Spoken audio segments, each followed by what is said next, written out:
Hello viewers, আসসালামু আলাইকুম। Welcome back to my channel. আজকের এপিসোডে আপনাদের জন্য থাকছে বেকারি স্টাইলে সহজ পদ্ধতিতে নান কাটার রেসিপি। রেসিপিটি একদম নতুনদের জন্য পারফেক্ট হবে বলে আমি আশা করছি। তো চলেন শুরু করা যাক আজকের পর্ব। প্রথমে আমি শুকনো উপকরণগুলোকে রেডি করে নেব। এজন্য আমি তিল ময়দাটা ইউজ করেছি। বেকিং এর জন্য আপনারা চেষ্টা করবেন সবসময় তিল ময়দাটা ইউজ করার জন্য। এখানে ময়দাটা ইউজ করতে হবে ভালো রেজাল্টের জন্য। এখানে আমি 1 কাপ পরিমাণ ময়দা নিয়েছি, আর যাদের বাসায় কিচেন স্কেল আছে তারা 120 গ্রাম ময়দা মেপে নেবেন। আর ময়দাটা মাপার সময় আপনারা দেখতেই পাচ্ছেন যে আমি লেভেল করে মেপে নিয়েছি।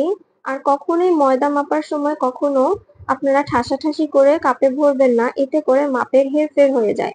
এখন এই 1 কাপ ময়দা থেকে আমি 3 টেবিল চামচ পরিমাণ ময়দা আমি উঠিয়ে রাখছি। আমার পুরোপুরি 1 কাপ পরিমাণ লাগেনি। এখন আমি ময়দার সাথে 1 চা চামচ পরিমাণ বেকিং পাউডার মেপে নিচ্ছি লেভেল করে।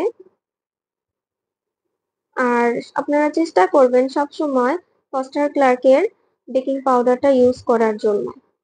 আর এখানে আমি 1/2 কাপ পরিমাণ কর্নফ্লাওয়ার মেপে নিয়েছি লেভেল করে।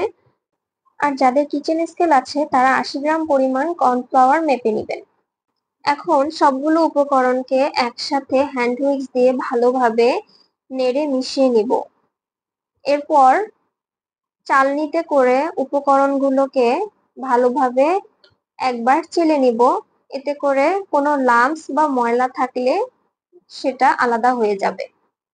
আর আমার ভিডিওটি যদি আপনাদের ভালো লাগে তাহলে একটা রিকোয়েস্ট থাকবে, সবাই আমার চ্যানেলটি সাবস্ক্রাইব করে দিবেন এবং লাইক, কমেন্ট ও শেয়ার করবেন। এখন বাটিটিকে আলাদা করে সরিয়ে এক সাইডে রেখে দিচ্ছি। তো ডো তৈরি করার জন্য আমাদের এখানে মাঝারি সাইজের একটি ডিম লাগবে। ডিমটি অবশ্যই রুম টেম্পারেচারে থাকতে হবে। কাঁটা চামচ দিয়ে আমি এটাকে ফেটিয়ে নিচ্ছি। এখন একটি বাটিতে রুম টেম্পারেচারে থাকা 50 গ্রাম বাটার আমি নিয়ে নিচ্ছি এবং তেল নিয়ে নিচ্ছি 40 গ্রাম পরিমাণ বা 1/4 কাপ, এবং সাথে দিয়ে দিচ্ছি 1 টিস্পুন ঘি। ঘি অ্যাড করলে বিস্কিটের টেস্টটা ভালো আসবে, স্মেলটাও ভালো আসবে। এখন সবগুলো উপকরণকে আমি একটা হ্যান্ড উইক্স দিয়ে ভালোভাবে নেড়ে মিশিয়ে নিব। এমনভাবে মিশাতে হবে যাতে কোনো দানাদার অংশ না থাকে।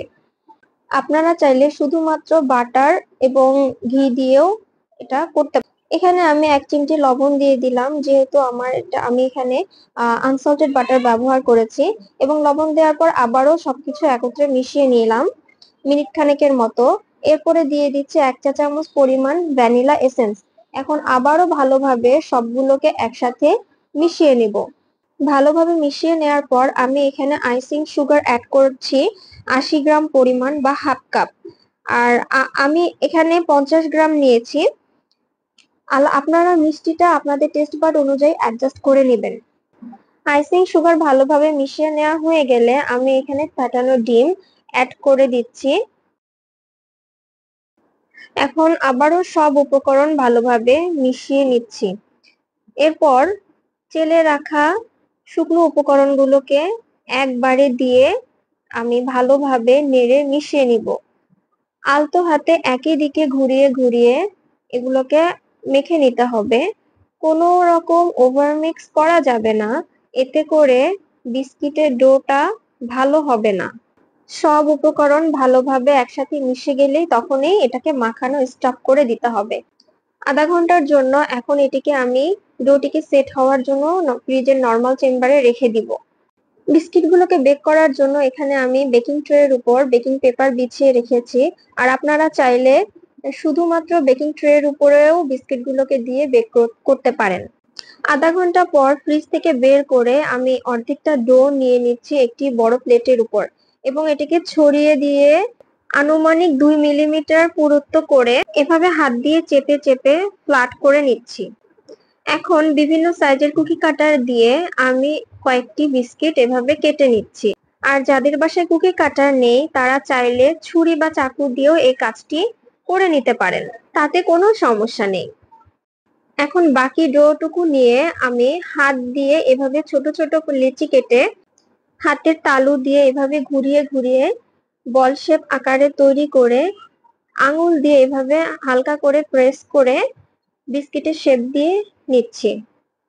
আর এই যে ফাটা অংশগুলো দেখতে পাচ্ছেন, এতে কোনো সমস্যা নেই। বেকারির বিস্কিটগুলোতে কিন্তু এরকম ফাটল বা ক্র্যাক দেখা যায়।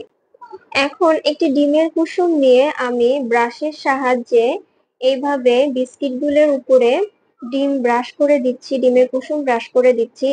এতে করে বিস্কিটগুলো বেক হওয়ার পর একটা সুন্দর কালার আসবে, যেটা বেকারি বিস্কিটগুলোর উপরে আপনারা দেখতে পান।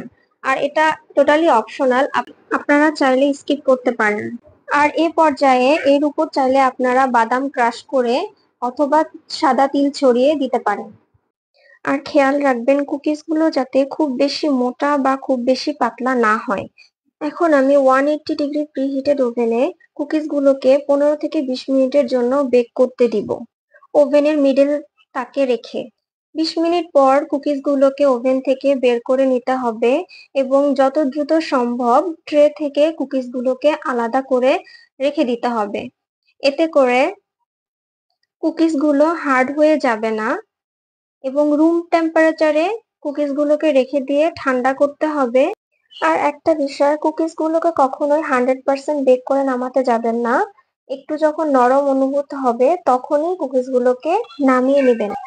আর রুম টেম্পারেচারে আস্তে আস্তে কুকিজগুলো অনেকটাই ক্রাঞ্চি হয়ে যাবে। তো কুকিজগুলোকে ঠান্ডা করে নেওয়ার পর আপনারা এয়ারটাইট কন্টেনারে রেখে 15 থেকে 20 দিনের মতো এগুলোকে সংরক্ষণ করে রাখতে পারবেন। রেসিপিটি অবশ্যই বাসায় নিজেরা ট্রাই করবেন এবং আমার ভিডিওটি কেমন লেগেছে তা অবশ্যই কমেন্ট করে জানাবেন। সে পর্যন্ত আল্লাহ হাফেজ।